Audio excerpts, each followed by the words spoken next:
brought to you by the EveryDollar app. Start budgeting for free today.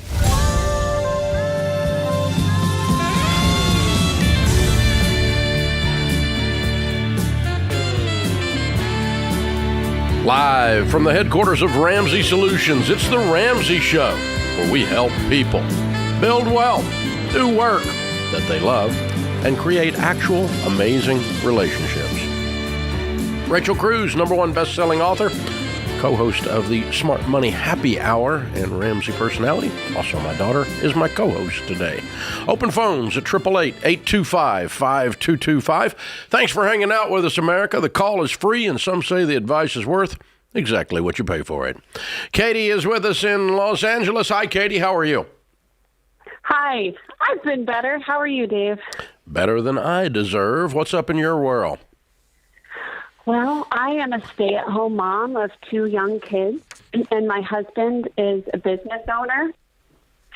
I've been living with my head in the sand for the last couple of years as he's managed the money, and I've just recently discovered how poorly he's been doing that.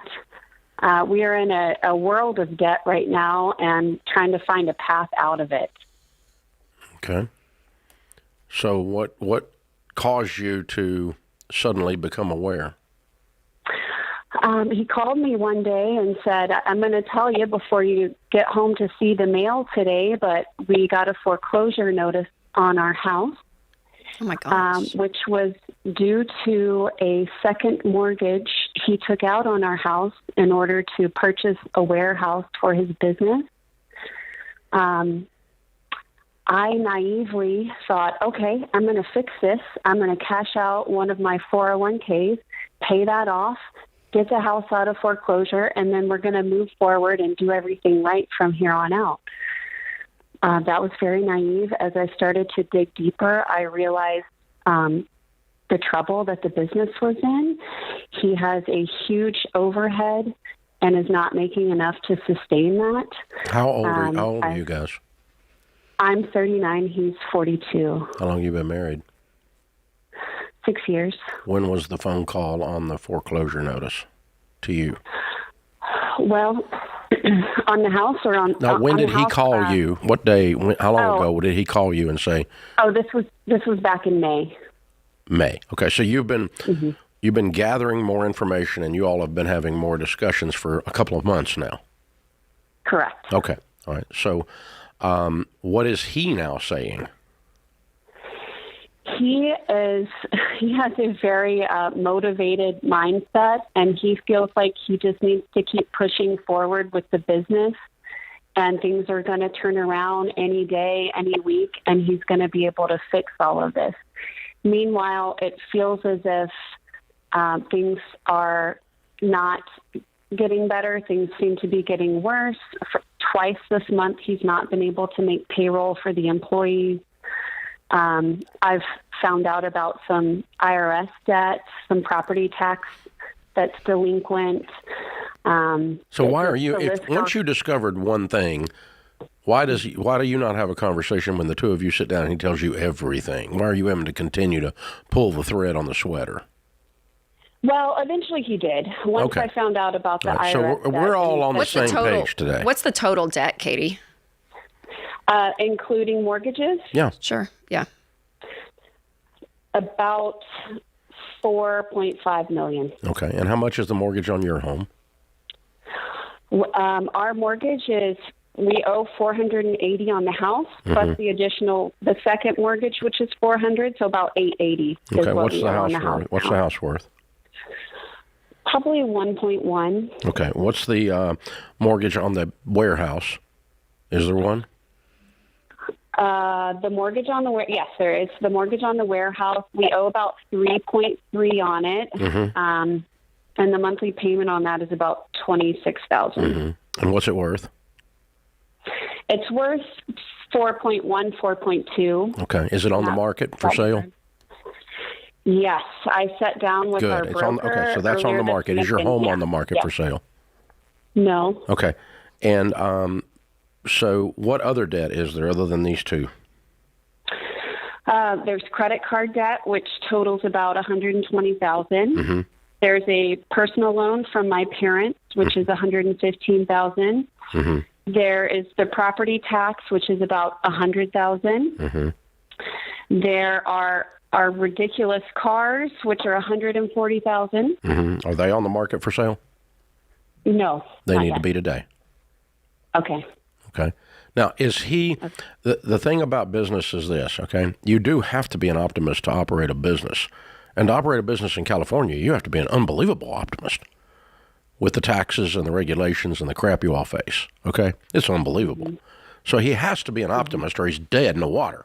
So we have to have that category we can put him in. That's a good thing.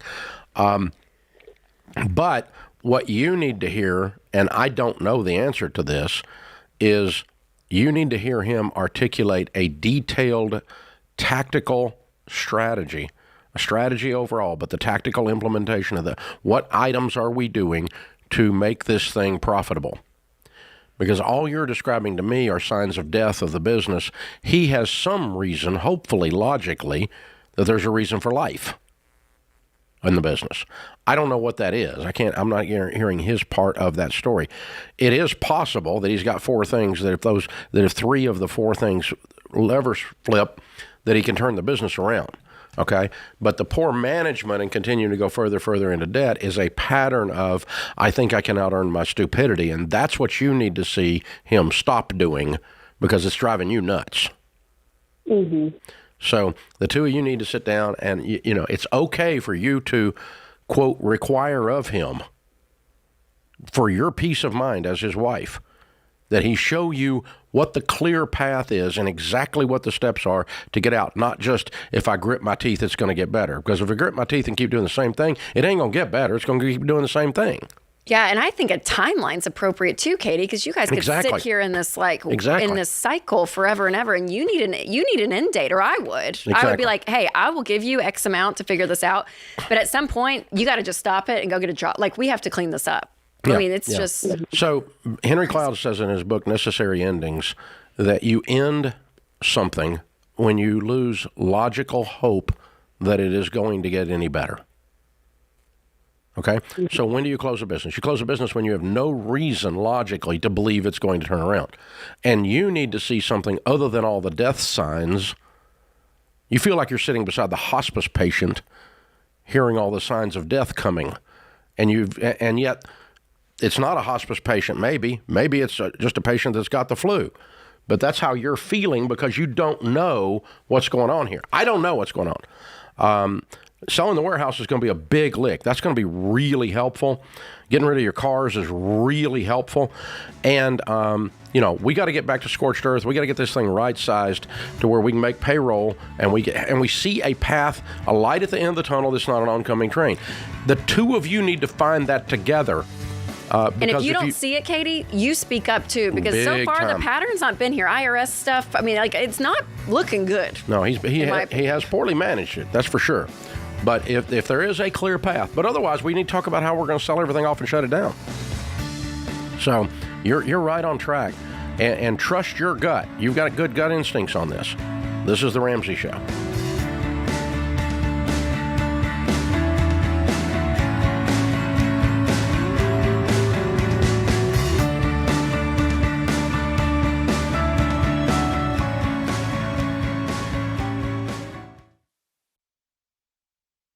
Hey guys, here's a quick math refresher. There are only 24 hours in a day. So you and your team need to streamline time-consuming tasks to focus on the activities that actually make money. Smart businesses are realizing that to reduce headaches as they scale, they need NetSuite by Oracle. NetSuite is the #1 cloud financial system, bringing accounting, financial management, inventory, and HR into one platform. With NetSuite, you reduce IT costs because NetSuite is cloud-based. You cut the cost of maintaining multiple systems because you've got one source of truth. And you improve efficiency by bringing all your major business processes into one platform, slashing manual tasks and errors. So join the 37,000 plus companies, including Ramsey Solutions, that have done the math and are boosting their efficiency with NetSuite. And right now, download NetSuite's popular KPI checklist designed to drive the right behaviors for your business absolutely free at netsuite.com/Ramsey. That's netsuite.com/Ramsey to get your free KPI checklist.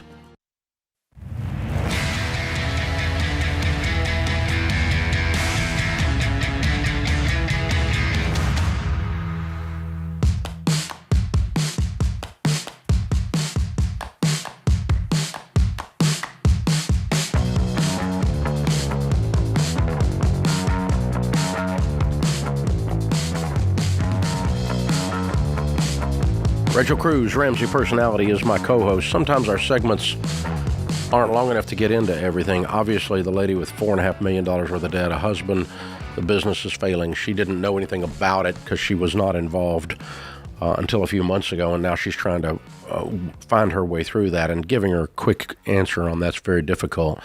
But there's some principles that Rachel gets to talk about, and I get to talk about a lot, that weave into a situation like that.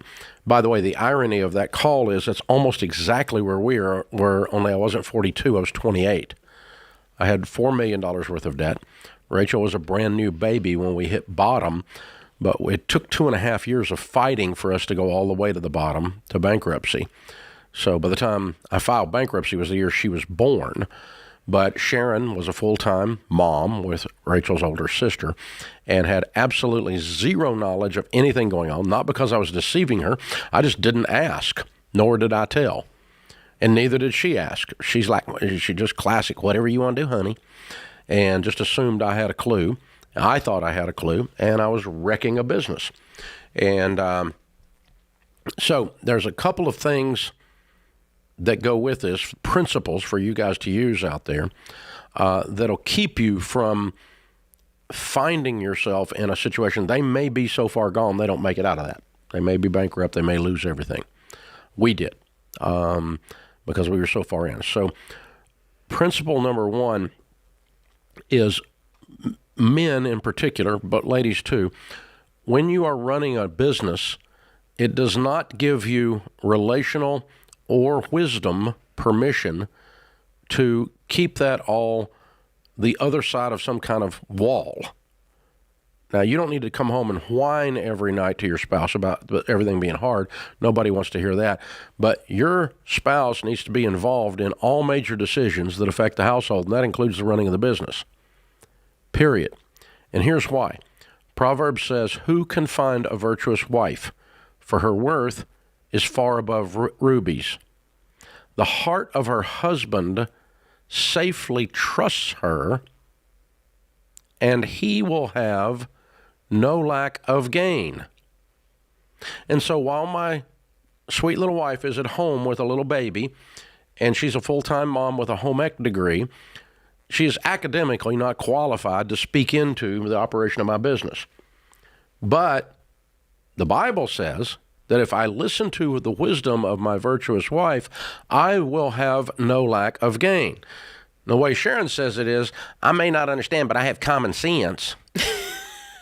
And she throws that around like, and she does have common sense. She has wisdom. And so after I went broke and I learned that proverb, I no longer make major financial decisions, major decisions of any kind, without Sharon and I talking it through and being in agreement. Now, sometimes we argue about it. Sometimes she's wrong. Sometimes she's right, and I hear something I never heard before. And but I don't, we don't go and buy a $2 million building and then tell her we did it. We can, but we don't. And so we don't, I don't book. We run our calendars. We run our budgets together. We know where everything that's going on in our time, everything that's going on in our money, and therefore we make better decisions. And the added benefit is that it absolutely solidifies your marriage against the storms that will come. Yeah, and being able to I think go there with your spouse too, is what we talk about so often, is having this knowledge and understanding of who they are. Because usually in those business conversations and or the money conversations, the person and their fears and their, anxiety around this subject over here, or the thoughts of this, or the excitement of that. Like, you get to know your spouse in the middle of it too, right? I mean, like there's all this added benefit to not only having somebody outside the picture looking in with a different perspective, which is so wise and so healthy, but you're doing stuff as a team. And when you're married, that's where a rich marriage comes from, is that you're on the same team and you're talking about it, and you get to know your spouse in the middle of it even more, versus again, feeling like, okay, this whole part of our life is over here and I'm not going to bring you in. So if you're in the situation where that lady's husband is, you're the husband or the wife, and you're in that situation, you're running a business. As of today, it is now your job to unpack everything that's going on that is of note. Anything of size. We don't have to discuss where we buy copier paper, okay? But we are going to talk about the big things that are happening in the business. Here's what's going on. Here's how we're running the business. Here's the things. And we're not going to move the big pieces around the chessboard without talking about it further. If you are the person who is at home or is not in the business, so to speak, it is your job as of today to know what the flip is going on in your own life. You are not a little child. You have to plug in. And if they don't want you to, that's a bad sign. If you're just too lazy to, you don't want to put forth the effort. Oh, he's handling it. I'll let him handle it. That's just laziness. And you're going to make really stupid butt decisions, and you're going to craft a life that you don't like at the end of the story if you don't plug in and make these calls together like two grown-up adults. We're not alike. We look at things differently. Absolutely. Most of the time, opposites attract. Larry Burkett used to say, if two people just alike get married, one of you is unnecessary. Of course, one of you is a spender. Of course, one of you is a saver. Of course, one of you is an abundance, and the other one's a scarcity. Of course. So what? What that means is you're getting good, rounded viewpoints on these major decisions. And you don't reach a point that, I borrowed on our home where our children sleep to buy a warehouse. Can I say that feels deceitful? Like when you start to muddle the waters, which I know happens a lot in business, but you start to reach over to like putting that in danger. That feels like I don't know why. It feels different if it's like, I went and got a warehouse. But my own home, like my home, that feels so personal. I don't like it. That felt deceitful to me. Well, it's not. Because the arrangement that the arrangement they were operating on is she don't care. He can do whatever he wants, and so he did whatever he wants. And he had no thought that he was going to lose the home. He thinks it's just going to turn around and he's going to out earn his stupidity, make all this other money. He didn't sit down and it's really sad. He didn't sit down and go. Now, I will tell you this: having adopted this, we don't do major things without Sharon. It means that I actually have to not only sell myself on the idea of going forward on something, I have to sell her on it. Mm-hmm. And it makes me critically think through the idea more thoroughly, knowing I've got to get agreement from someone else. I've got to be able to explain it in such a way that it makes sense and get agreement. That's why we always talk about don't do your money alone. Even if you're single, have somebody, something that you are accountable to, right? Yep. A spouse, a friend. Again, if you're single, maybe it's a mentor. Like whatever it is, whatever the situation is. It's hilarious that inside of our own little brains, we can make the dumbest thing. We're crazy. We can make the dumbest thing sound smart inside our own little brains. But when you have to speak it and set it out on the table in front of someone that loves you and that cares about your future, as soon as you set it out on the table, sometimes before they say anything, you go, "Oh, that's dumb." And when that was in my head, it was really smart. But when I put it out there in the daylight, it looks really stupid. And it's almost like that time that you had this problem and you sat down with your friend, and by the time you explained your problem to your friend, you knew the answer. And all that is your brain had to process from simple digits floating around in your brain into verbalized. When you have to turn something into language, your brain is required to go through another higher function of critical thinking skills. So when you turn something from a thought into language and put it in front of someone else, it makes you process the thing you're talking about more thoroughly. That's why you already know the answer before your friend ever says anything. You go, oh, thanks for listening. I now know what to do. And they never said a word. They just look at you like a hoot owl, right? And the same thing's true here. You know, it's when you have to do this with your spouse, it opens up everything. It's like right before this show, I was telling Dave about my new prepping conspiracy that I heard last night, and he looked at me like a hoot owl, and he just shook his head, and we just went to air. It's good to say it out loud sometimes. He's like, I don't know. Well, I don't know about that conspiracy. I guess there's one in every family. This is The Ramsey Show.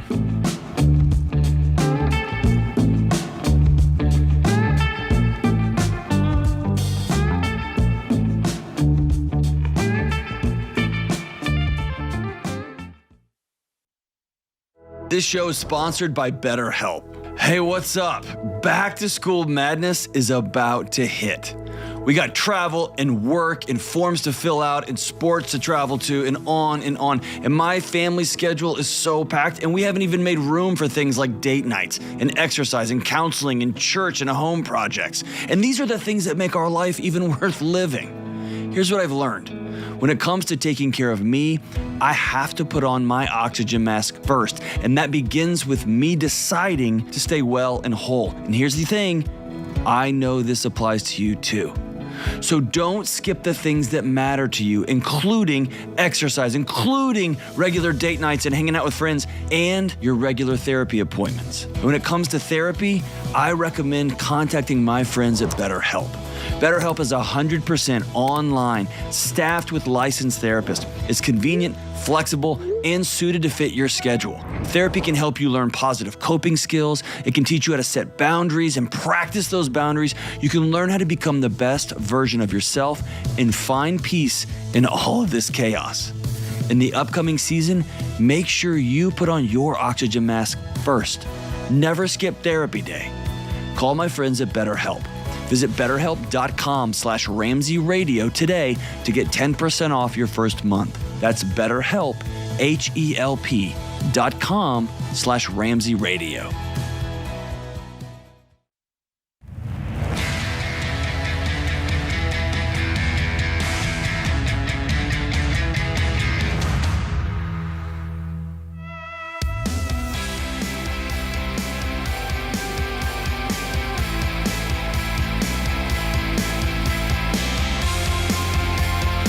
Rachel Cruze, Ramsey Personality, is my co-host today. Open phones at 888-825-5225. We've been talking about the Live Like No One Else cruise that is March 22nd through the 29th. It is not yet sold out. This announcement today will probably sell it out. Big announcement. Blow the trumpets. Da, da, da, da. Right, here we go. All right, you ready?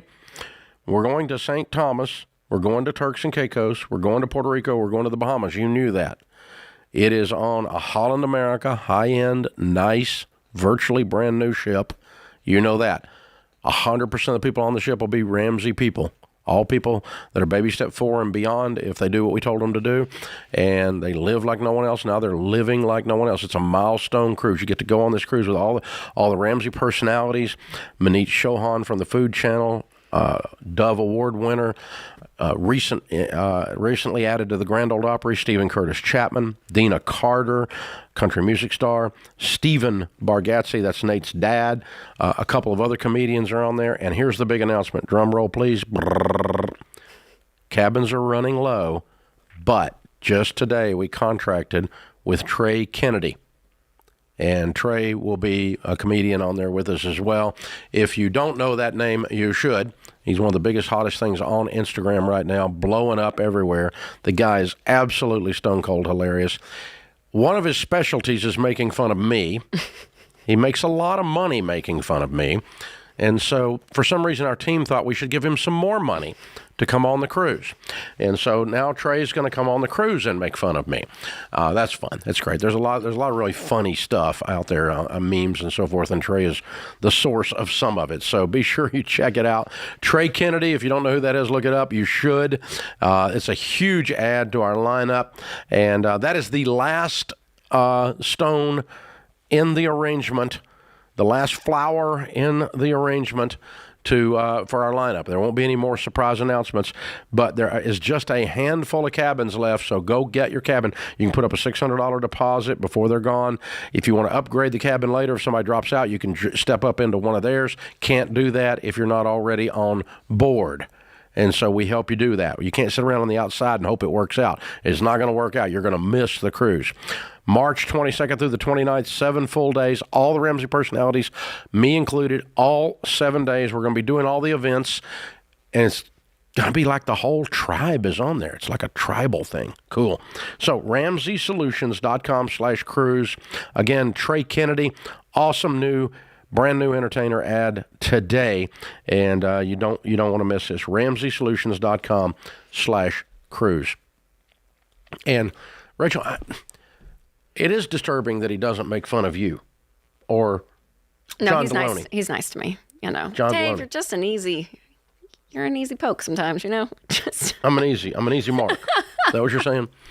I leave a lot out. I leave a lot out there that could be made fun of. Boomer vibe, and people like to go after it. The boomer vibe. Oh, yeah. People like to go after it. It's a good thing to go after. It's an Instagram thing to go after the boomers, so I get that. Okay.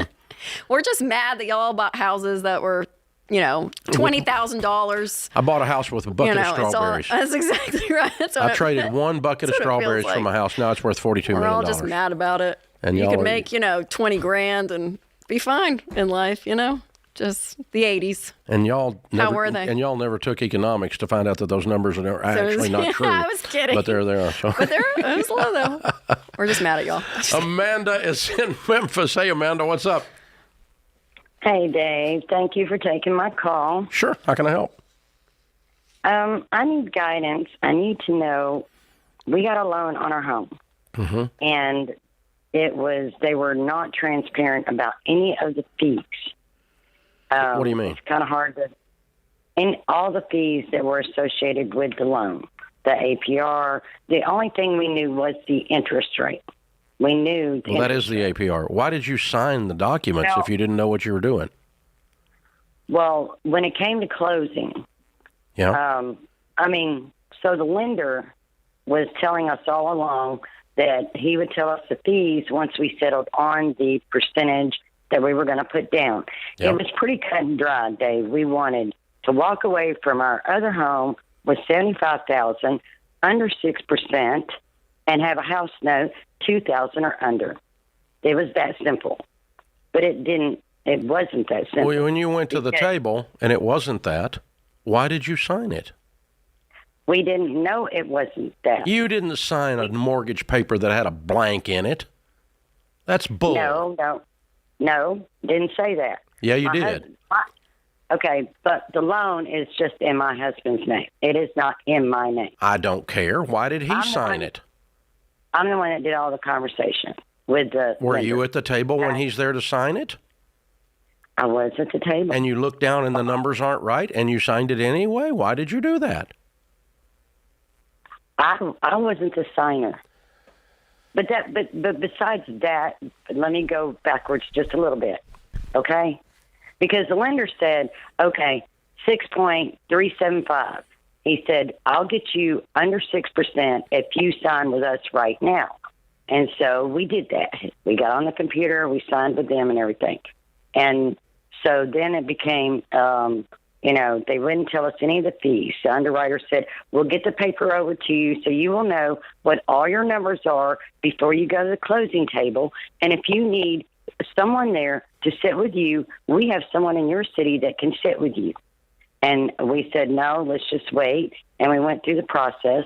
And then we go to the closing, and the closing attorney says, here's this, you've already went over this, da-da-da. You know how they go through it.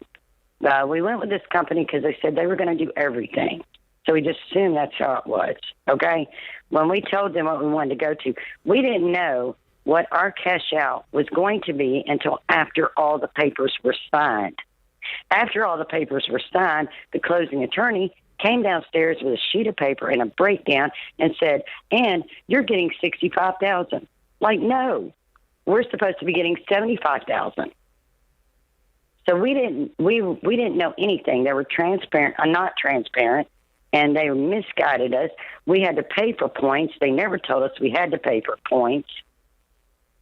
There were many things, and to the point that I called after the loan to the underwriter. Okay, why did you not turn around and look at the attorney and say, just tear up the documents? I don't want $65,000. That isn't what we agreed to. We're not doing this closing. Our house was sold. We were in a stress. We're both 61.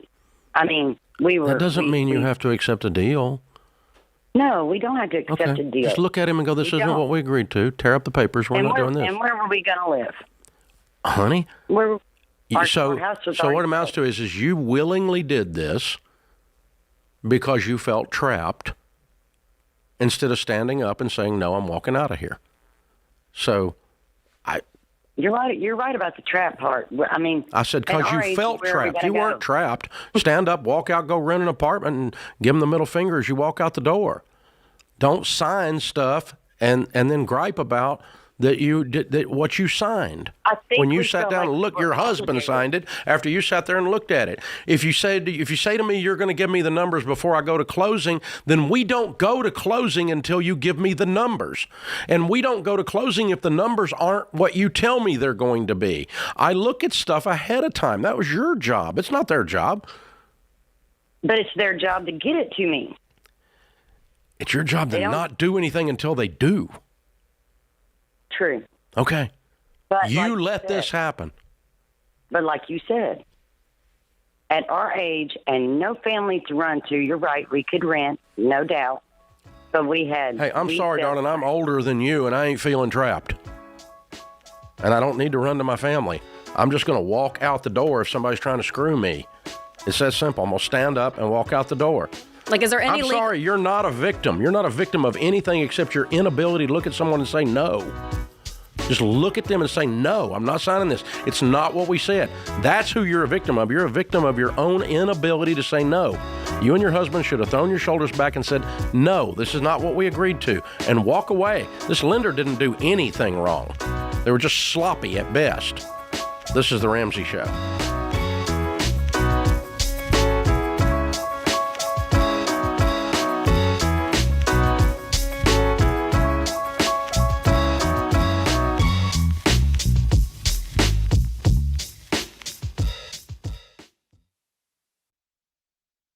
Your home is probably the biggest purchase you'll ever make. And with the real estate market like it is now, you'll need a mortgage company you can trust. That's Churchill Mortgage. You guys, buying a home is not a button push. It's a process. It takes building a relationship with an expert who will dig into the details and give you peace of mind without busting your budget. Churchill is one of the highest rated lenders in the country. And they're Ramsey trusted because they do what's right for you. Go to ChurchillMortgage.com to get started.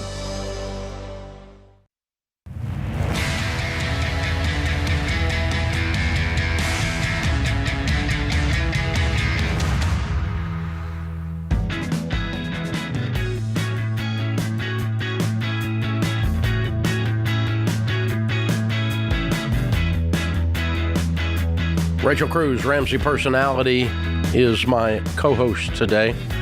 Open phones at 888-825-5225. I was telling our team in staff meeting on Monday that how we do what we do at Ramsey, helping people with God's ways of handling money, grandma's ways of handling money, common sense ways of handling money, how we do it has changed a lot over the 30 years. The advice has not changed hardly at all because it came from the Bible. The Bible didn't change. And it came from common sense, and common sense doesn't change. Now, there was no digital anything when we started. There was no computers. We didn't have a computer. There was no internet. There was no podcast for sure, or YouTube hadn't even been thought of. MTV was quite the rage. But it was a different time. Infomercials were a thing. VHS tapes are what we started with, right? And so we were telling the team this. I said, the things that I say that are from God and your grandmother are the exact same things I say today. I said back then. It really hasn't even changed. So our producer, James, decided to take upon himself to prove that, and somewhere down in the deep bowels of Ramsey has uncovered a video of me on a TV show, I guess it is, from 1995. 30 years. Almost 30 years. So let's see if I say the same things or not. You have very few of these, but a whole lot of these. You're going to like our show today. We're going to talk to a financial expert. His name is Dave Ramsey. What's the number one question that you get on the air concerning financial problems? What do they want to know? Concerning financial problems, how to get out of debt. Yeah. How do I get out of debt? And I would say the second thing is communication with spouses. It's the stuff Grandma talked about. So save money, live on less than you make. Two concepts Congress can't grasp. And then we talk about getting out of debt, the borrower's servant to the lender. And so lay down a plan, have a budget, spend every dollar on paper before the month begins. Because it's more behavior than it is math. Don't spend money you don't have. Well, understand, when half your net worth is tied up in something that loses 60% of its value in 4 years, you're not going to get ahead. I don't meet with people with $1 million that say, gosh, Dave, I got ahead using credit cards and car payments. What solves it is getting mad at it. Some healthy, righteous anger and saying, hey, that's it. I'm drawing a line in the sand. I'm going to be weird. I'm going to get this stuff paid off. Oh my gosh, I have no words. Your voice was it's changed. How old were you in that? How old? I was probably about your age. Mid-30s? Yeah. Oh my gosh. Well, 95, I was 35. Yeah, I was your age. Wow. Yeah, I'm 36. Give me my year. All right. Yeah, I'm sorry. And you still use the same jokes. It's the same exact jokes, yeah. It's live on less than you make, a concept Congress can't grasp. Now, I did take, I had a guy come in and train me for a year and a half on, and removed a portion of my accent. So I've got a lot less accent now than I did then. That was pretty country fried there. Yeah, that was some Nashville. That was some 80s Nashville. Pretty southern, sweet tea there, and the little comb over thing, that little last vestige of hair stuck up there. You got a little bit there. It was still stuck on. It wasn't really a comb over. There was y'all all just look old in those days. Do what? Like you look like you're 50 in that video. Isn't that interesting? Back in the day, I just feel like the way the style was, the way it was shot. The style and, a suit and tie and the glasses, the Mr. Magoo glasses. Yeah. I mean, like, it just makes you, it just ages you. But what's interesting is if you quit looking at all that stuff, which is fun, that's fun. It's fun to make fun of. I'm okay with that. That's good. I mean, but what did I say? Gave every dollar a name? Do a budget? The Every Dollar app. And now we have the Every Dollar app, and little did I know there was going to be an internet. Communicate with your spouse. We would have an app called Every Dollar. Give every dollar a name and live on less than you make, and cars go down in value. People don't get rich on credit cards and car payments. Yeah. It's pretty wild, yeah. And 35 years later, I'm still saying the same thing, and I have more listeners than we've ever had before at this moment. And I've not changed one thing. I mean, it's nothing new here. Mm-mm. It's very Even the be weird element. That was there, wasn't it? Yeah, you said that. Just be weird. You have to be weird. Be weird. And now when somebody comes on, does their debt-free scream, we call them a weirdo, right? And that's before it became a political thing in the last few weeks. But yeah, we've still been doing that. Oh, yeah. And, man, they hijacked the word. They stole my word, yeah. I have to clarify that it has nothing to do with the Trump campaign. It's weird because you're just not normal. You're not normal, yeah. And it's so refreshing though. Like it is. There is something about longevity in life. Principles in all of life. I think it's probably true within relationships and health, money, like spiritually, all of it, that it works. The new flashy way to do something or newest thing, it doesn't have the proven track record. It doesn't have longevity, and the level of trust you can have in a system and a process that truly has been, for 30 years. Same freaking thing. Do you get tired of saying the same thing every day? For 30 years. I've been doing it for 15. Yeah. I've been half of it. Yeah, there you go. When we look back on this interview right now, this discussion right now, your voice is going to sound weird. Oh, yeah. I'm going to say, look at that haircut. What is she wearing? Where did she get that? What? That's awesome. Well done, James. The style you used to have back then. That'll be it. So, but the whole thing is that the truth something that's the truth, and we're people of the book, we're people of faith, so we believe that the Bible is the truth does not change. And it's not negotiable with your feelings. And so that's why we've been able to have the integrity to say the same thing over and over and over and over again for 35 years through several fashion changes. Yes. And not only survive, but continue to prosper you guys, to not only survive in the business, but be able to continue to help you guys. And it still helps you to hear those exact same things from that interview all those years ago. So we still say them over and over and over. And that is a type of integrity, to stick with something, to finish, to not quit, to not abandon every time somebody has the latest, all of a sudden Bitcoin is the new answer. And so we have to stop. No, it's not. It's not. All of a sudden, NTF is the answer. No, it's not. Well, credit card points and miles, that game has ramped up. That's been majorly. It's crazy. And when we started, there were no credit cards accepted in grocery stores, and there were no credit cards accepted in fast food. And I remember doing a rant, aghast on the air, that it was going to ruin the American family, that they could buy their groceries now and go into debt to buy their food. And I remember going off about that. And now it's not even that. Now it's just delivered to your door. Your door in particular, but yeah. Rachel hasn't seen the inside of a grocery store in years. No. I'll go if I have items. But on Mondays I work, and that's when I do my grocery shopping. Oh, okay. I'm sorry, conveniences. Okay. Yeah. Okay. You got to give and take, people. Live like no one else. Later you can live and have your groceries delivered. I'm sorry. One thing I do for myself. One thing. The one thing. When's the last time you've been in a grocery store? Probably not since that video. Yeah. No.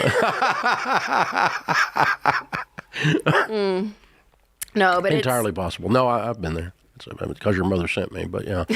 But the I think the point is that these principles work, and the way that we deliver them, whether it's tomorrow we may be on a hologram, I don't know. Tomorrow we may have there's going to be another technology in 5 years. What we end up doing with AI to be able to, we're going to use anything that's available to deliver the exact same message over and over and over again. Yeah, and I would say for people that are newer to listening, because YouTube and podcasts has become like one of the major parts of this show. Instagram is just because something feels simple and kind of boring and like, oh, is that it? Really? You live on less than you make? Kind of that common sense. Those are the ones to lean into, right? Like if stuff starts to get complicated and too fancy and it feels like this like whoo thing. So to be confident for people that are new to this, younger people even, like it's been working and it still is, helping people get free and control of their money, which is what we want. Some of the most profound things you'll ever learn in life are easy to understand and hard to implement. Love your neighbor. Ouch, that's hard. This is The Ramsey Show.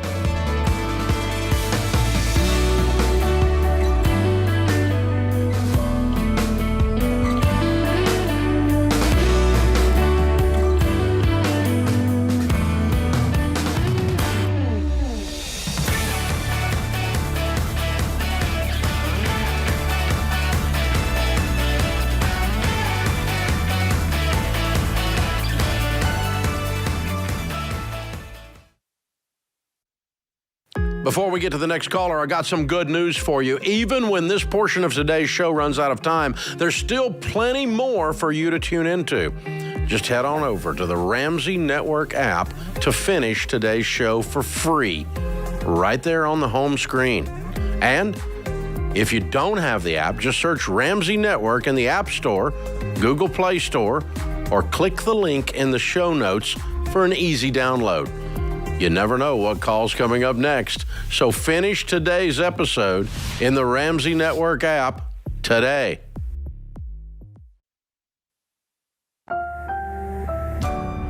Brought to you by the EveryDollar app. Start budgeting for free today. Live from the headquarters of Ramsey Solutions, it's The Ramsey Show, where we help people build wealth, do work that they love, and create actual amazing relationships. programs. Rachel Cruze, #1 best-selling author, Ramsey personality, host of The Rachel Cruze Show, and my daughter is my co-host today. Open phones at 888-825-5225. Daniel is in Oklahoma City. Hi, Daniel. How are you? Hey, Dave. How are you doing today? Better than I deserve. What's up? Hey, got a couple questions for you. So I just recently got married about 2 weeks ago. Congratulations. I really appreciate it. To my wife that I met in college. And we talk about finances all the time and everything, preparing for marriage and all that. We talked about that a lot in our premarital counseling through our church, and it was great. Big question is, so I'm coming out of college with no debt, which is awesome, but my wife has about $130,000 in student loans. We just have been looking at them a lot recently and realized her minimum monthly payment's a lot higher than we expected it to be. It's about $1,800 a month is what that minimum monthly payment is looking like right now. So we make about $5,000 a month after taxes right now. What's her degree in? Marketing. Okay, and what does she make? Yeah. She makes about $47,000 right now with her job. A brand new job out of college? So she's actually had the job for about 2 years. She had been doing some marketing stuff prior to college and had a lot of experience. So and what do you make? I still have a little bit of school left. I actually make only about $25,000 a year right now. Oh, when will you graduate? I have a year left of school. Oh, okay. And what will your degree be in? My degree will be in business. I'm actually taking over my mom's business, so I'll probably be making right at six figures once I'm out of school. Okay, and that's a year from now? Yes, sir. Okay. Yes, sir. All right. Okay, so your big hope is that you can just keep things afloat, and then when your income kicks in, you'll be able to plow through this pretty quick, right? Absolutely, yes, sir. Okay. It's really just the next year. Just what do you think our best options are to do? Side hustles. And she's underemployed. Why is she not making more than that? It's a big conversation that we have had lately. She's actually in the process of looking for a new job. Yeah, I would guess she could probably add $20,000 or $30,000 to her income, don't you? That's about what the median is. It's about $20,000 to $25,000 more here in Oklahoma City. So hoping she can find a better job that can make a little bit more money. But her job right now is nice. It's very flexible. But that's a big thing. Yeah, I wouldn't be looking for flexibility at this season, right? Yeah, absolutely. Absolutely. Yeah, I mean, I think you guys just have a couple of months until some stuff is really going to start opening up for you. I mean, if I were her, I'd be pretty aggressive at finding a new job, because that's going to be significant, right? A $25,000. And then a year from now, you'll be working full time. Are you able to plug in more to your parents' business, Daniel? So right now, that's what I'm actually doing. I'm working for her on the weekends and then a little bit during the week. Okay. I'm just traveling for her and stuff. So that's how I'm making about $25,000 a year. See, if she increased her income, like we're talking about, it would be about the equivalent of the student loan debt. Yeah, that's about what we were thinking. Yeah. 1,800 is like 23,000. So that's you'd be right there. Okay. So yeah, that's And I would say, Daniel, and I'm sure people, maybe if you've talked to them about this, but I just want to say that you're in like the perfect season, relationally wise, like with marriage, no kids, you guys are starting out. Like if you're going to be working extra hours, this is the time to do it. It gets more complicated, right? The longer you're married and if kids start entering the picture, it just becomes more weighty. And so if you guys can really make a plan and just dream, I would have fun and just say, okay, what if she made $25,000 more? I'm making $100,000. How fast can we get this paid off if I'm making that in a year? And kind of map it out, and you guys are able to see it. So that way, if you guys have to take on extra work for the next 2 to 3 months until her income's up, just to keep that, you want to keep that minimum payment for sure. Because these payment plans on the principal of specifically with student loans, I mean, people pay so much money and then they look and they owe more than where they started. I mean, it's just, it is so frustrating. I'm not even looking at the monthly. I'm thinking her income goes up by $25,000. Your income goes up to $100,000. That puts you at $175,000 a year income. You owe $130,000. You should do this in 1 year. That went from the time that happens. Mm-hmm. I mean, and that's a year from now. So yeah, and during the year in the interim, just figure out a way to pay the payment, maybe a little more. Any side hustles, get after it though. Peter is with us in Austin, Texas. Hi, Peter. How are you? I'm great, Dave. Thanks for taking the call. Sure. What's up?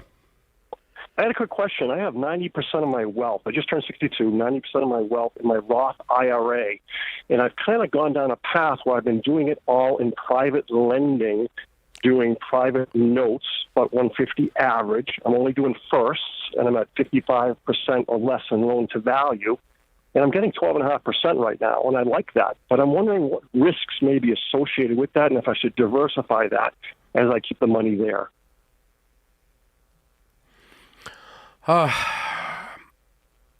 You spit that out in such a way that it makes me believe you do actually know what you're doing. Most people don't in that world, but I think you probably do. So that doesn't bother me. So what is the risk on 55% LTV mortgages that you're holding only if a bunch of real estate collapsed and you became the owner of it, right? Yes. That would be your only risk. That's not a real high risk, I think. What's the average loan size? I'm doing anywhere average would be 185 right now. Okay, all right. So you're not sitting on $2 million ones and that kind of. I mean, what's the total? The total portfolio. Approximately 2.6. Okay, so you're just doing a self-managed IRA, got it in a Roth, and you're rolling this money over in private lending. Wow, that's pretty cool. Correct. That's what I've been doing. That's pretty cool. That's what I've been doing. It's like your job, too, almost, yeah. It is, but when you have them going and they go for anywhere from, let's say, 3 years is the average with a nice prepay, if they come back in early, it does well. And I'm trying to simplify my life and be simple. Mm-hmm. And I have a little bit of fear of the stock market and feel that 2.6 million coming in each year. Yeah, I don't have any fear of it, but I don't have any fear of what you're doing either. So if you wanted to, I mean, diversification equals lowered risk, always. Okay. Yes. I love real estate, and I'm heavy in real estate. I'm probably, 80%, 90% of my net worth is in real estate.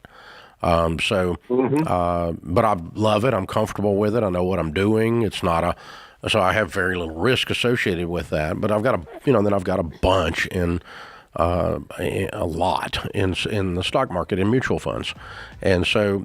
But and I haven't done what you're doing, but because the amount of effort it would require, I'm not willing to put in. There's nothing wrong with being heavy in something you're good at, and that's my point. So I'm not panicked about where you are. But always, it's a good question to be asking yourself, should I diversify more? That's a good question to constantly look at and go, all my eggs in one basket. The Bible says, put your portions into 7, yes to 8, before disaster may come upon the land. Diversification is in Ecclesiastes. This is The Ramsey Show.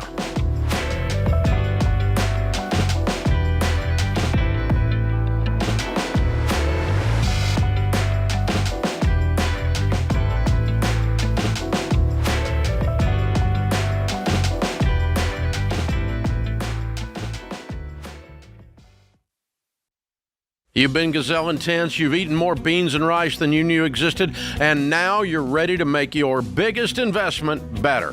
Blinds.com is a great way to dress up a room or your entire home. Whether you're comfortable with do-it-yourself projects or you don't even know what a Phillips head screwdriver is, well, trust Blinds.com to take care of you like Ramsey would. You can do the measuring and installation yourself, or you can let Blinds.com's professionals handle everything for you. Blinds.com offers a completely hassle-free experience. Count on them to deliver stylish window treatments from premium brands without the premium markup. You'll never have to deal with pushy salespeople in your home just to get a quote. But you can count on free shipping, free samples, and a 100% satisfaction guarantee so that you can rest easy.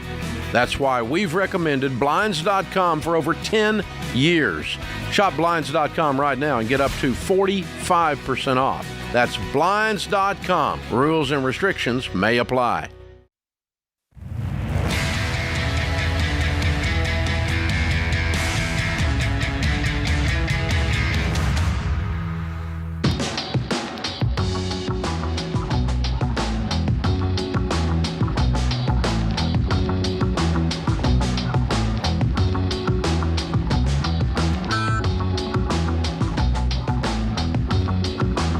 Rachel Cruze, Ramsey Personality, is my co-host today. Thank you for joining us. Today's question of the day is brought to you by Why Refi.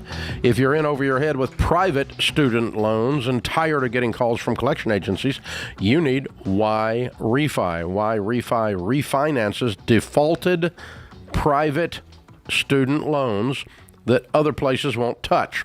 They give you a low fixed rate, a custom-built situation just for you. Go to whyrefi.com/Ramsey today. This is a great hack, y'all. It's a great fix. The letter Y, REFY.com/Ramsey might not be in all states. All right, today's question comes from Robert in Texas. My wife and I put our children through college, bought them cars, and provided them for them till they moved out. To this day, we still pay their phone bills in spite of the fact that our oldest child is a doctor and our youngest is a manager for a high-end retail company. Both earn six-figure salaries. Due to unforeseen circumstances, we were hit with two natural disasters last year, a flash flood and a fire to our home. We didn't have flood insurance, but we're able to cash flow the repairs for the flood and our deductible for the fire. We currently only have 3 debts, 2 vehicles, which replace the ones that we lost in the flood, and our mortgage is $47,000. Even though our children earn 4 to 5 times what we make, they say, according to your teachings, in parentheses, they have no obligation to help us. They have told us, well, Dad, Dave Ramsey says to allow you to sink or swim because your debt is your obligation. Are we wrong to ask them for help, or are they interpreting your advice incorrectly? Wow. Okay. It doesn't sound like they're first thing is, it's weird when you pay your grown kids bills of any kind, including their phone bill. And you know whose fault that is, Robert? Yours. You should have cut that off when they left home. I don't pay Rachel's dadgum phone bill. I don't pay her Netflix bill. Denise don't does pay her have y'all's bill. Netflix password, though. Well, I didn't give it to her. Besides the point. That's not the point. So that's thing one. Thing two, Robert, when you raise children, and as part of raising them, you buy them a car and pay for their college. And when they leave college and they become successful adults, that does not obligate them. They're not in debt to you. That was like your job. You're the dad. That's what you're supposed to do. Well, I changed your diaper, so you need to send me to France on a vacation. What? I've heard this crap my whole life. I do not understand it. Okay? Your children are not obligated to any of you because you did your job as a mother or a father. They are not in debt to you because you fed them. Period. So the entitlement that is dripping through this, Robert, my disgust with your entitlement, yes, that is my teaching. That's a disgusting entitlement, that you should think that your children owe you something because you were just simply a father and did what you were supposed to do. My children are not obligated to me. Now, I have never said, Dave Ramsey says, allow you to sink or swim because your debt isn't our obligation. That is not a phrase, that's not phrasing and verbiage that I would use. So either your children have added drama to what I say, or you have. I'm not sure who. What I would say is it's not their job to take care of their mom and dad. They're not morally or ethically obligated to do that. Now, if they are able and mom and dad are in a pinch and they want to give mom and dad some money because there's somebody that I love and they're hurting, well, I've never said not to do that, but that's way different than being obligated by the fact that you simply did your job as their dad. That's different, okay? So if you have car debt, it's not because of the flood. You had car insurance that would have replaced your car in a flood. Flood insurance is on the real estate. It's not on the cars.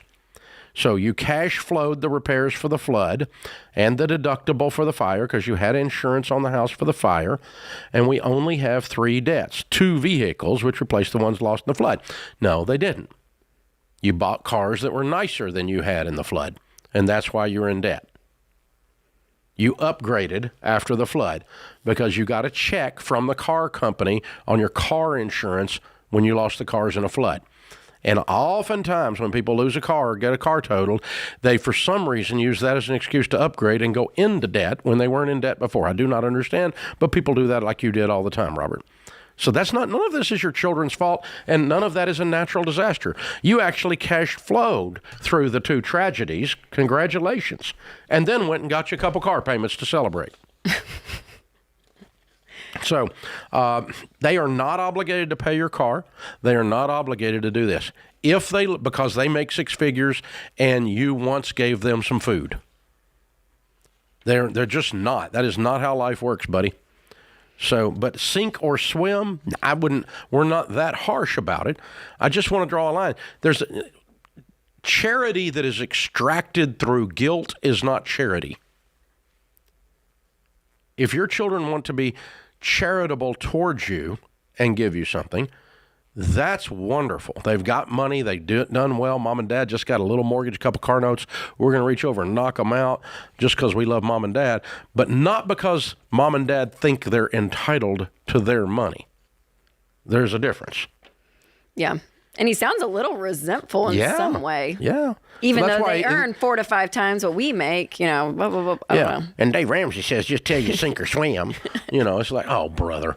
There's a little bit of Robert's I bought spicy. their cars. I bought their cars, bought their books, and sent them to school. This is always a hard line for me, the adult child parent conversation, because we get this a lot, that the parents are struggling and the adult children are able to help. Mm-hmm. And even vice versa, right? The parent has an adult child that needs help, right? That's always a hard boundary for me to navigate, because it is so situationally specific, maturity specific, relationally specific. I mean, there's just so much. Enabling specific. Yeah, I mean, there's so many elements of it that can go quickly one way or the other. Agreed. But what is in this case, so a parent should never expect their child to help them. Mm-hmm.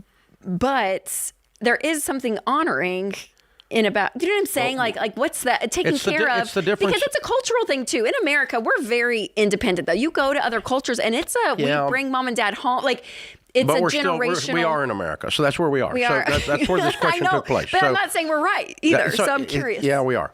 And don't be judgmental. Be curious. Ted Lasso. Here's the thing. Walt Whitman. So the proper thing is, Robert goes and says, "Hey, we need some help. Can y'all help us?"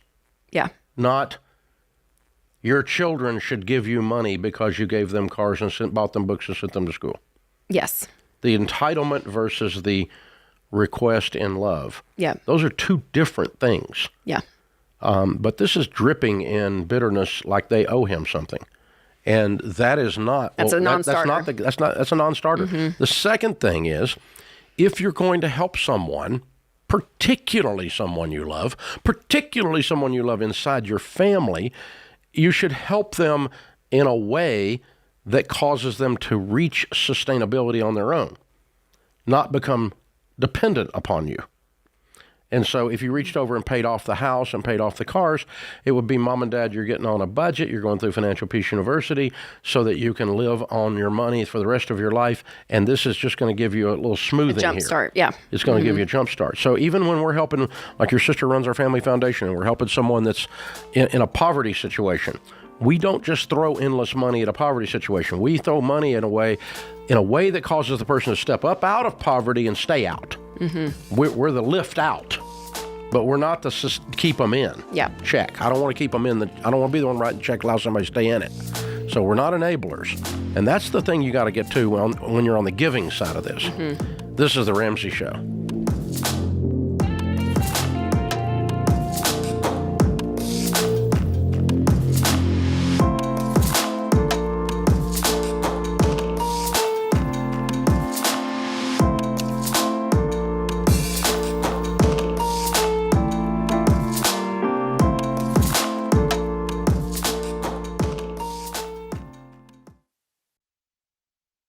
Hey guys, it's Rachel Cruze here to tell you about a faith-based alternative to health insurance that can make healthcare more affordable. Christian Healthcare Ministries.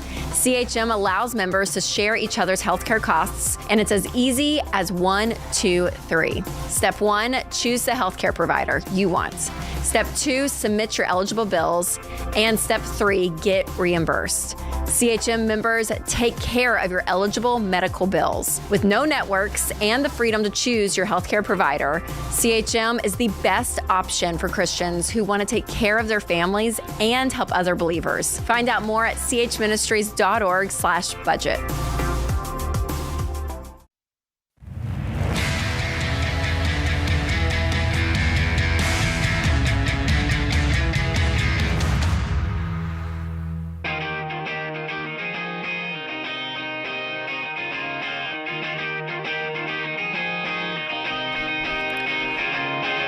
Rachel Cruze, Ramsey personality, #1 best-selling author. My daughter is my co-host today. We invite you to stop by Ramsey Solutions. We do this show on the glass in our lobby Monday through Friday from 1 to 4. There are 2 of us sitting here every day for 3 hours answering questions, and it turns into a radio show, a podcast, a YouTube show all at once. You can come and sit and watch and watch the show unfold.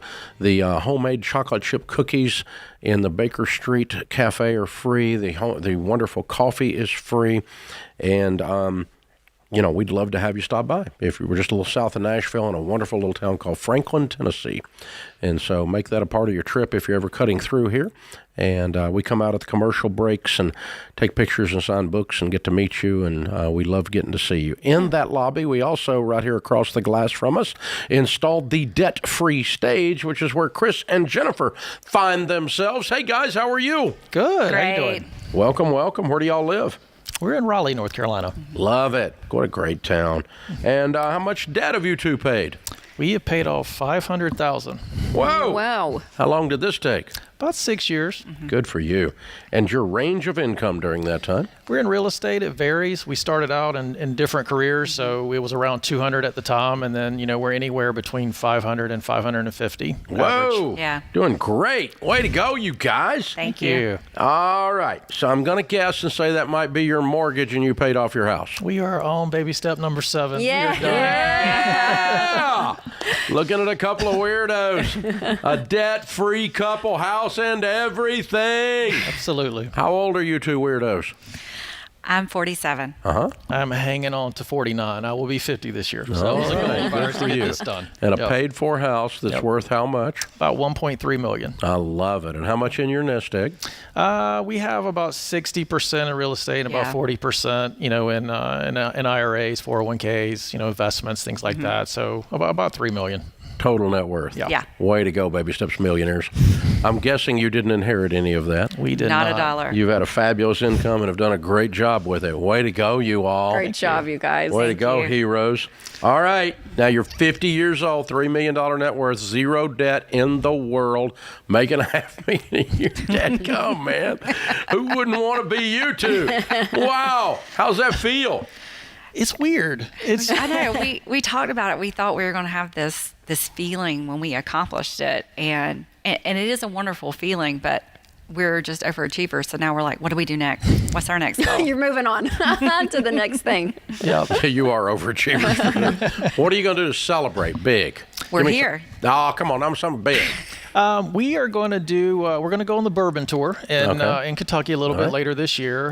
We've never been to Kentucky. We thought it would be something cool to do with our friends, and we're big tennis players, and it's our tennis community. We're gonna go do that, and it's going to be kind of a quiet celebration. So we're. Oh, that's great. Yeah. Well, if you fill the trunk with bourbon and you go across state lines, we call that whiskey running. So head back over to Raleigh with a whole trunk full of bourbon. Yeah, you don't know what that is. I don't know anything about that. I've never known anyone that did anything like that. Way to go, you guys. Congratulations. Thank you. Thank you. That is so fun. So 6 years ago, what made you guys, because you're doing fine. You could have just kept the mortgage on, for 30 years or whatever it was. What made you want to just get rid of it 6 years ago? Well, ironically, we had talked about achieving this goal, and then I was working from home, and Chris came home for lunch, and he was like, I think I'm going to get laid off today. And I said, what? you're going to get laid off today? He said, yeah, I think I'm going to get laid off today. Yeah. I said, that's crazy. He went back to work, came home at 4 o'clock. He was laid off. Oh, gosh. So he was a biochemist before, and I was a professional fundraiser. And he had gotten his real estate license, and it's a passion of ours. And that terrible moment in our life really spurred things forward for us to take that step and trust in ourselves and throw ourselves into real estate. And then once the business got up and going, then I left my career and joined with him, and we've never looked back. So wow. That's a different biochemistry straight into real estate is not something I sign up for every day. I get that a lot. So yeah, I did the corporate world. I was in big pharma for about 20 years. Okay. I did anything from drug development, head of quality control. We made vaccines. We made flu vaccine in my last job. And, we were kind of talking about it at lunch. You feel like you're held back a little bit and you could just be doing more. And I always wanted to own my own business and just kind of try that. But, you've got a salary, you've got benefits, you've got that security. You're a little scared to go make that jump. So they helped you. They helped me. Yeah. And it was, it didn't feel like it at the time, but we went ahead and we talked about it. We did it. We made the decision. We work with a Smart Investor Pro in Raleigh, Brent Spessart, and he's been, super, super supportive this entire time. He actually pushed us to kind of get this house paid off. Yeah. And I called him. He's the first person I called and said, hey, I'm scared. Can I do this? I'm leaving everything. Can I do this? And he goes, absolutely. I'll put you in touch with the right people. And honestly, the day that I went and quit my corporate job, I got laid off, but I was doing some contract work until I got the business up and going. But until I jumped into full time, I literally went in, resigned. The next day, Jen lost her job. Oh my gosh, y'all. Yep. Oh yeah. Yep. Reorg. Reorg the family. Reorg. Yeah. It happens, but it's one of those things that's probably the best thing that could have ever happened to us, and it launched us to get here, and it's just one thing after another, and that's why it took 6 years. We were really comfortable, and God made us uncomfortable in the best way. For sure. So part of the motivation of selling the house is just to remove risk as well. Like if it's just this feeling of, not selling it. Oh, I'm sorry, paying it off. That's what I meant. Yep. But just the idea of, oh my gosh, it made you that much more motivated to get the risk out. 100%. Is that right? 100%. Yeah. Just because, there's so many factors in real estate we can't control. Interest rates, the economy, people losing their jobs like we did. Yeah. There's just so many unknowns. And, I expected to pull into the driveway and there'd be fireworks going off and, hey, you're celebrating. But it wasn't like that. But I actually, a couple of days after that, I had a deal that was going south. And I remember it was just this calm and this peace. I didn't have any concerns. It was okay. And it worked itself out. I mean, nothing really fell apart. But in that moment, I was like, oh, this is what he's talking about. When you don't have that stress and you don't have to be, burdened by debt, it's unreal. And our friends have just been so supportive and family this entire time. It's been great. Yeah, it's awesome, you guys. Amazing. What do you tell the key to being 100% debt free and having a $3 million net worth at 50 years old is? I think it's not living like the Joneses. I made the comment to one of my friends, and I said, "There's no handbag or shoes or anything that's worth the feeling that you get from being debt free." And I think mine would be surround yourself by friends and family that support you. I can't tell you how many people over the years go, why would you want to pay off your debt, or your mortgage? Can't you take that? Can't you invest it? And I just knew that we were in the wrong circles, right? So, we surrounded our friends and family, and where we're at in Raleigh, and it was a great feeling. They all supported us, and they understood what we were trying to do, and it's just been a great experience.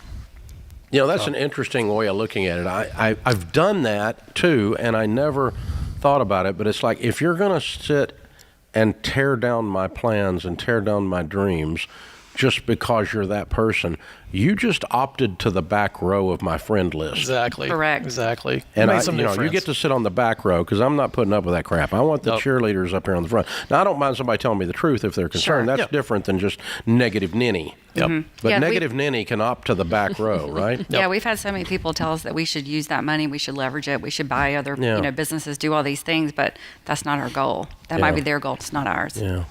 So great. Not everybody goes from biochemist to real estate agent to whiskey runner. That's right. All in one fell swoop. I'm just saying. That's right. Not everybody can do that.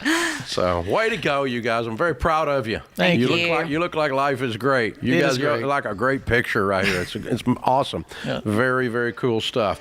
All right, it's Chris and Jennifer, Raleigh, North Carolina. $500K paid off in 6 years, making $200 to $550, and a $3 million Baby Steps millionaire net worth in the process. Count it down. Let's hear a debt-free scream. 3, 2, 1. We're debt-free! Yeah! Woo-hoo! That is how it's done, ladies and gentlemen. You gotta love it. This is The Ramsey Show.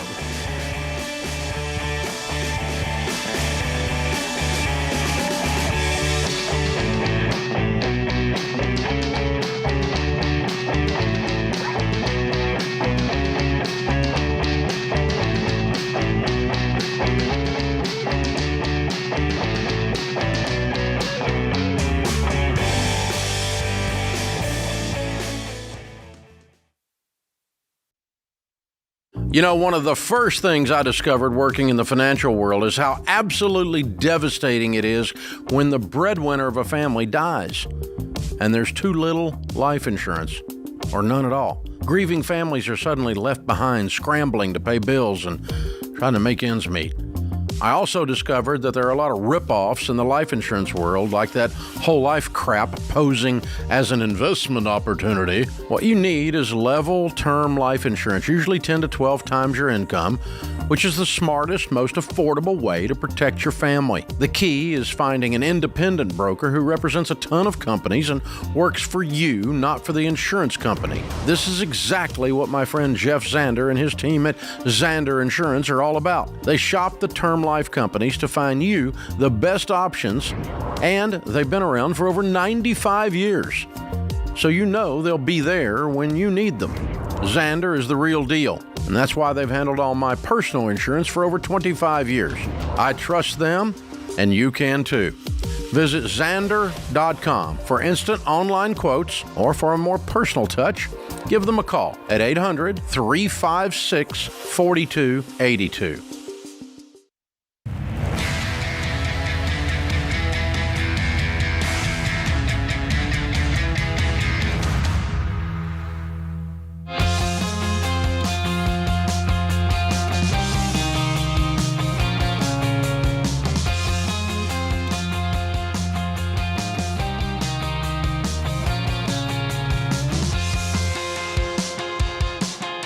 The best way to make the most of your money is to make your money do what you want it to do instead of wondering where it went. Tell your money what to do instead of wondering where it went.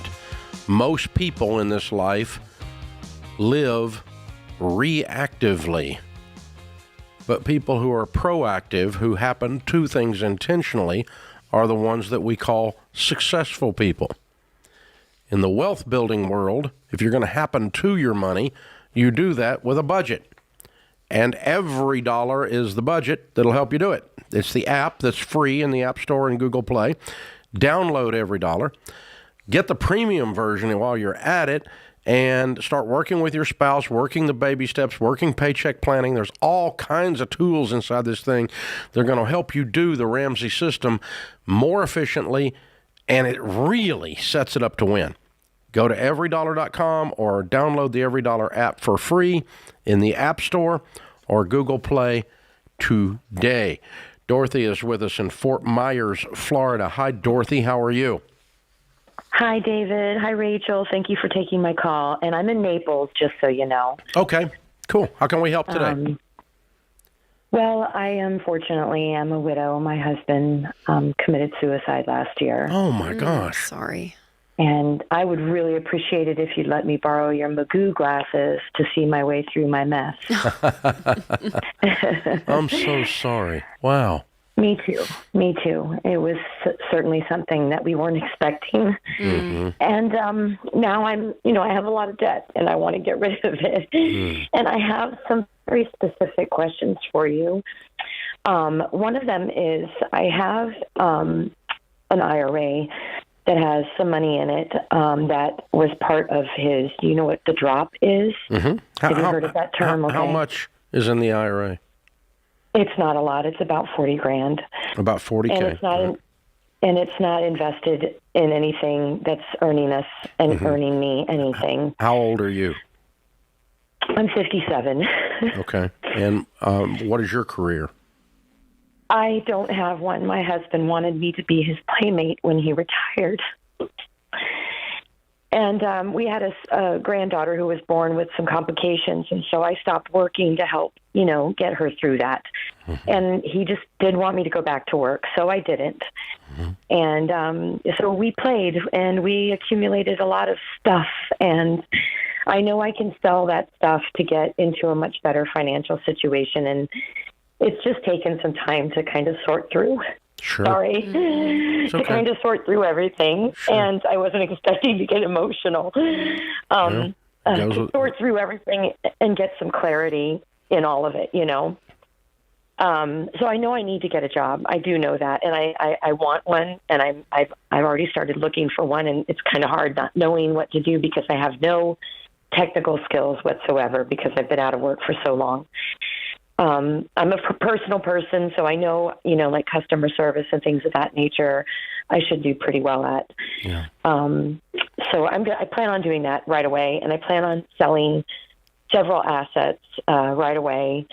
It's just taken me some time to get there. I understand. I already downloaded your Every Dollar app, and so I'm, working with that right now. What is the most pressing thing you have today that we can help you with?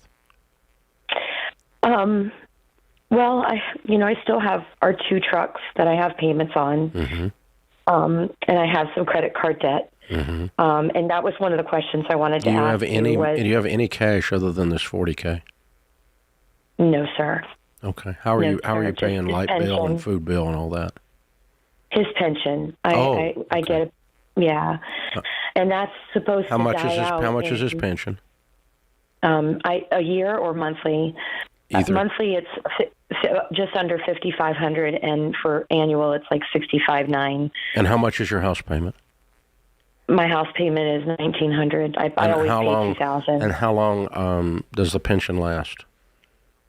The pension is going to end in less than 5 years. Okay, all right, good. So we got a really good plan here. You can survive monthly. You can survive and have been monthly on the 55 with the Every Dollar budget. That's very possible. We may or may not use the 40. We'll see. Prefer to wait till after 59 if we can. Okay. And you're going to get rid of the truck payments by getting rid of the trucks and getting you a car you can afford. And you're going to start the next chapter of your life. You're a wee 57-year-old. You have a lot left. Left. This is your chapter 2. This is act 2. After the curtain comes back up, we took a bow. It's an encore. Didn't turn out like we thought it was going to. The story takes a twist, a rather tragic turn, and the heroine steps forward with her shield and her sword. Okay? Thank you. That's you. That's where you're going. And so what's going to happen is 3 years from today, you're going to be booming as the biggest real estate agent in Naples or whatever it is you choose to do, okay? And you're going to be laughing about this little tiny pension, but it survived you. It sustained you when it should have, and that was good. But it's certainly not your future. You are your future. Okay. Right? Mathematically you are. Emotionally you are. Spiritually you are. Yes. Financially, you definitely are. So you're the secret sauce to the equation, and you're up to it. You can do it. I can tell by talking to you. I mean, you're hurting, but any normal human would be hurting with what you've gone through, honey. But I think there's a lot going on inside Dorothy. So, how much debt, Dorothy? You mentioned that you guys kind of just traveled and bought stuff and racked up some debt. I'm just curious, what all is the debt? How much credit card debt is it? I have about it's actually $18,306.38. Okay, and what other debt is there? I have the house is just a little over $100,000. That'll be under $100,000 after September's payment. I have 2 trucks totaling $21,000, and an RV that's at $15,000. Yeah. So the trucks and the RV are gone, and get you a reasonable car. But that's it, right? Okay. And then we're going to plow through the credit cards. Is there anything else? The credit card, no. Okay. I mean, just monthly payments, of course. Yeah. All right, here's what we're going to do, okay? I'm going to load you up with homework. Are you ready to go to school? Yes, sir. All right. Can I ask you one more quick question? Yes, ma'am. You might. No, I'll wait till you're done, and then maybe I'll. No, you go ahead. Go ahead. Go right now. Quick. Well, I had already taken one of the credit cards and put it on a 0% for 18 months. Mm-hmm. And I'm plugging away at that one. Mm-hmm. The other one has an interest rate. It's the one that's only at $6,000. Mm-hmm. Would it behoove me to transfer that to a 0% for 18 months? Doesn't matter. You can if you want. You can if you want, but that's not your problem. Your problem is getting the income up above and having your future lined out. And once you see that, then you can turn up the heat and just get rid of them. And the interest rate doesn't matter when you're paying aggressively on them. So if you want to, it's okay, but it's not really the answer to your situation at all. So hold on. Christian's going to pick up. We're going to put you into Financial Peace University. We're going to provide you with a financial coach, all as our gift. Okay? We're people of the book, and the book instructs us to take care of widows and orphans. And we will do that today. Okay? So you're going to get that. I'm also going to send you Ken Coleman's book, Find the Work You're Wired to Do. It has in it an assessment.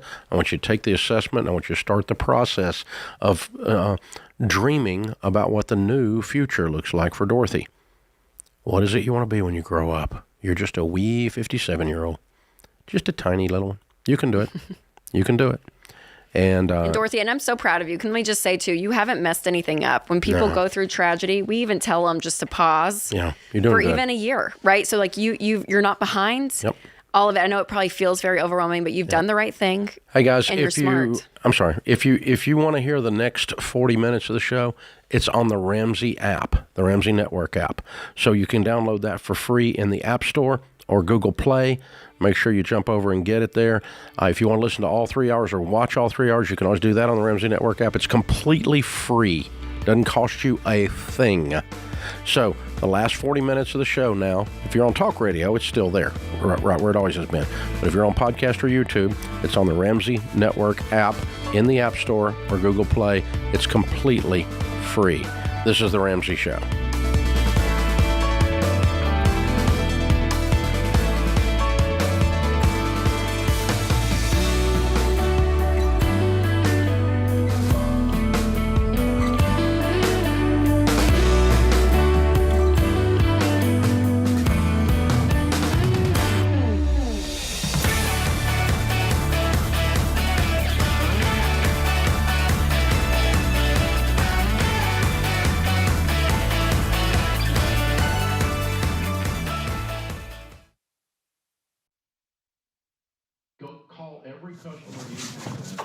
Hey, what are you still doing here?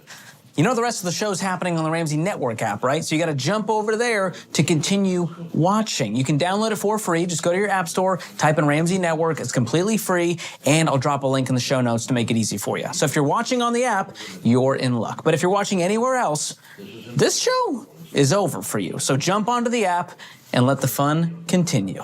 All right. Go on now. Don't make it weird. Okay, I got nowhere to go, so you need to go. Okay, bye-bye now. All right, it's getting weird over there, guys. What do we do?